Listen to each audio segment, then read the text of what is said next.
हाय, hello, नमस्कार. पुन्हा एकदा सगळ्यांचं आपल्या यूट्यूब चॅनलमध्ये स्वागत आहे.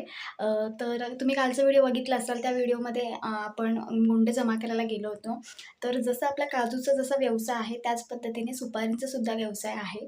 आता व्यवसाय म्हटलं, की त्याच्यामध्ये पण तुलना केली जाते, छोटा व्यवसाय, मोठा व्यवसाय. पण व्यवसाय का असेना, पण त्यातून आपल्याला जो काही रोजगार मिळतो, तो पण खूप भारी असा मिळतो.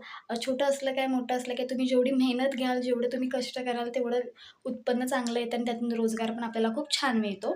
तर जसं आपली काजूची बाग आहे, वर्षातून आपण एकदा उत्पन्न घेतो, त्याच पद्धतीने आपल्याकडे सुपारीची सुद्धा बाग आहे आणि तिची बाग तुम्ही आधीसुद्धा बघितली असाल. व्हिडिओज आहेत आपल्या चॅनलवरती. तर ती जी बाग आहे ती आमच्या आजोबांनी लावली होती. तर त्यांच्या काळापासून आत्तापर्यंत सुपाऱ्या त्याच्यावर लागत आहेत. तसं बघायला गेलं तर एक झाडाची एक लिमिट असते. त्या लिमिटच्या नंतर थोडं झाडाचं उत्पन्न किंवा झाड देणारी जी काही फळं असतात ती फार कमी-कमी होत येतात. तर तसंच आहे. तर आपली खूप जुनाट आहे, तरीसुद्धा अजूनपर्यंत ती जी काही झाडं आहेत ती लागतायत, त्याला फळं पण येतात. तर आपला सुपारीचा सुद्धा व्यवसाय आहे.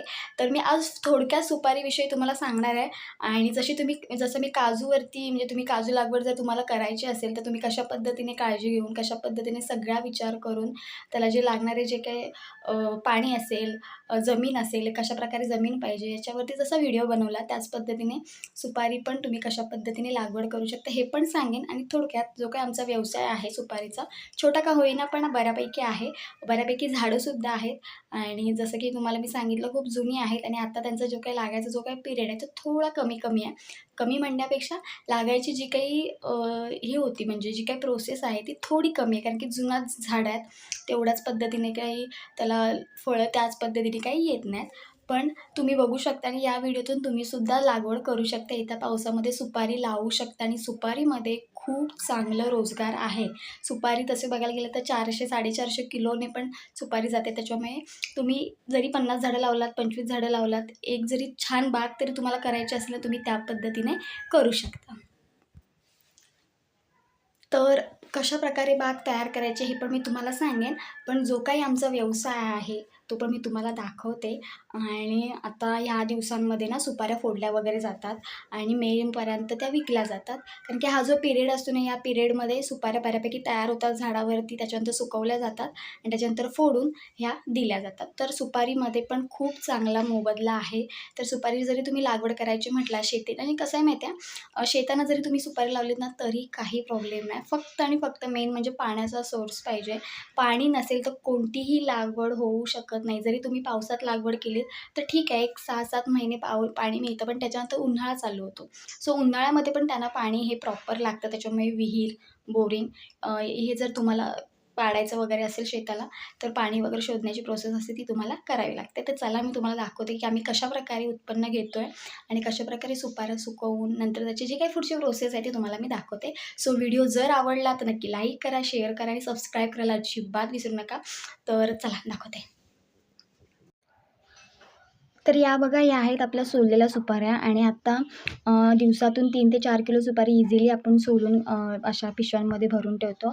कारण की म्हणजे आपल्याकडे आहेत बऱ्याच सुपाऱ्या, पण तेवढ्या सुकलेल्या नाही. तुम्हाला मी दाखवते पत्रावरती आपण सुकायला टाकलेल्या आहेत.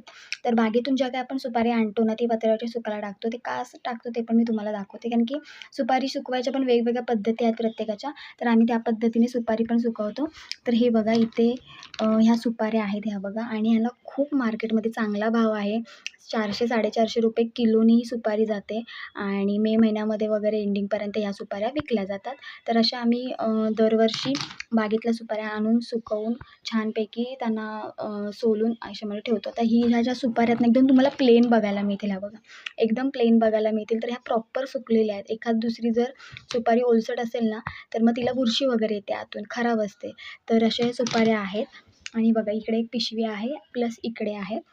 सो पहिलं उत्पन्न खूप यायचं. आता खूप थोड्या झाडांचं एज वाढलं आहे, त्याच्यामुळे तेवढं उत्पन्न किंवा तेवढं झाडं फळं देत नाही आहेत. पण ठीक आहे, आपला जसा काजूचा व्यवसाय त्याच पद्धतीने आपला सुपारीचा जे छोटासा व्यवसाय आहे. तर हे खाली हे मारून ठेवलं आहे कारण ना सुपारीला मुंग्या वगैरे पण येतात. कारण की आमच्याकडे मुंग्यांचं प्रमाण खूप आहे. त्याच्यामुळे ना खाली पिशव्यांच्या भोवती खडू मारून ठेवले. तर अशा पद्धतीने आपल्या ह्या सुपाऱ्या आहेत. आता ही सुपारी एकदम सुकलेली आहे, प्रॉपर प्लेन आहे सुपारी. तर दुसरी सुपारी जेव्हा सोलताना पण एक प्रकार आहे, तो म्हणजे त्याला खोका सुपारी म्हणतात आणि ती पण जी सुपारी आहे ना, ती पण बाजारामध्ये विकली जाते.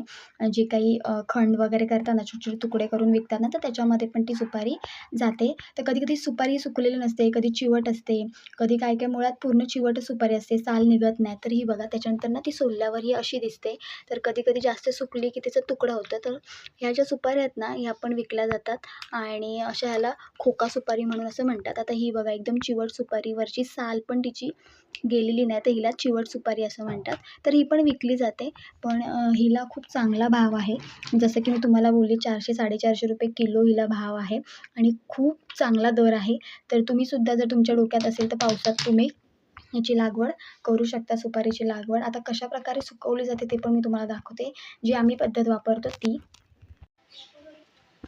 तर बागेतून आपली जी काही सुपारी येते ना, ती आपण ह्याच्यावरती सुकवतो पत्र्यावरती. कारण की पत्रा मजबूत तापतो उन्हामध्ये आणि जी काही सुपारी आहे, ती 8 ते 10 दिवसात चांगली सुकून तयार होते आणि म्हणजेच काय, तो फोडायला एकदम प्रॉपर तयार होते.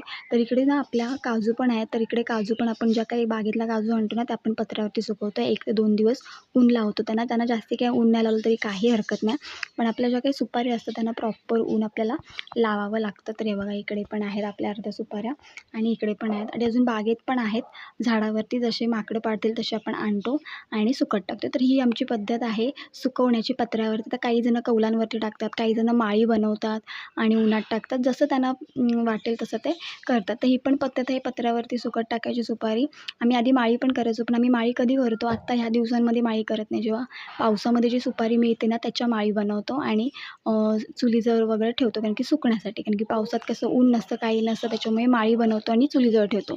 पण या दिवसांमध्ये, उन्हाच्या दिवसांमध्ये असंच पत्र टाकून द्यायची सुपारी. एक 8-10 दिवस नंतर छानपैकी अ, फोडून बघायची एखाद दुसरी सुपारी, नंतर मग फोडायला घ्यायची. तर अशा पद्धतीने आपल्या इकडे सगळ्या सुपाऱ्या आहेत. तर अशा पद्धतीने तुम्ही सुपाऱ्या सुकवू शकता. जसं आम्ही सुकवतो आणि जसं आम्ही पीक घेतो त्या पद्धतीने तुम्ही पीक घेऊ शकता आणि येत्या पावसामध्ये तुम्ही लागवड करू शकता.